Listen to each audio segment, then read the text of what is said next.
paradox is that people in France tend to eat more saturated fat than people in other countries like Finland and the United Kingdom and America. The problem is that these are generalized studies. I'll put all references to the material down in the description if you really want to dive into this, but we're going to get down to the nitty-gritty and dispel the myth of this French paradox.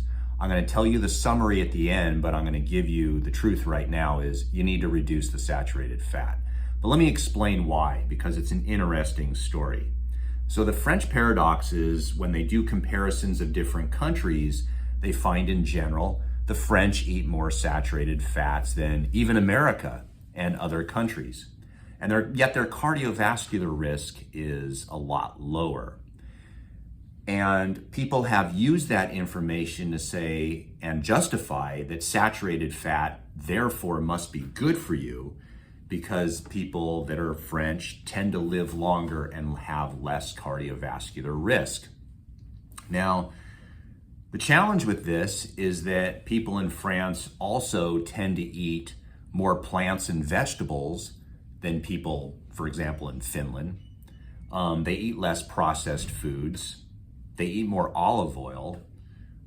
They only really started eating supposedly saturated fats more recently, and thus they're still benefiting from their early youth that they were eating healthy. Their standard of living is different. Their genetics are different. They have less stress than people in other countries, supposedly. And so there's too many variables to really nail it down to saturated fat. But it makes sense to a lot of people, especially on social media, that this country eats a lot of saturated fats. They have less cardiovascular disease. This country eats less saturated fats, yet dies more of heart attacks and strokes.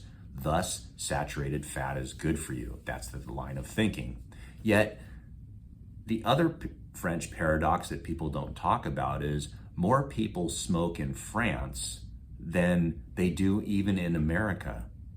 Now, the same French paradox can be logicked out that they smoke more, they have less heart disease, we smoke less, we have more heart disease, thus smoking is good for you. So you can see where this logic kind of falls apart. There's just too many variables. There's different regions of the French country. Just like in America, there's more than one state. America is not just one homogeneous country. And when they compare within France, the areas, particularly in the South, where they do eat less saturated fats, have less cardiovascular disease than the places that do eat more saturated fats. But ultimately what it boils down to with this French paradox where people are justifying that the French eat more saturated fats and it's good for you is some of the worst ways to study health is to just look at big groups as a country, as one entity. Ironically, the best studies that support cardiovascular health and whether saturated fat is good or bad for you, it simply is unfortunate for a lot of us that saturated fat is associated with a higher cardiovascular risk. And so this is why I recommend when patients want to do a all protein diet or all fat diet is to not emphasize the saturated fat, but to emphasize the monounsaturated fat. So most of your fat should come from fish, olive oil, avocado, things like that, nuts and seeds, rather than a big juicy fat steak. So that's my opinion. That's what the research shows. If you want to have any questions, put them down in the comment section. I'd be happy to read your questions.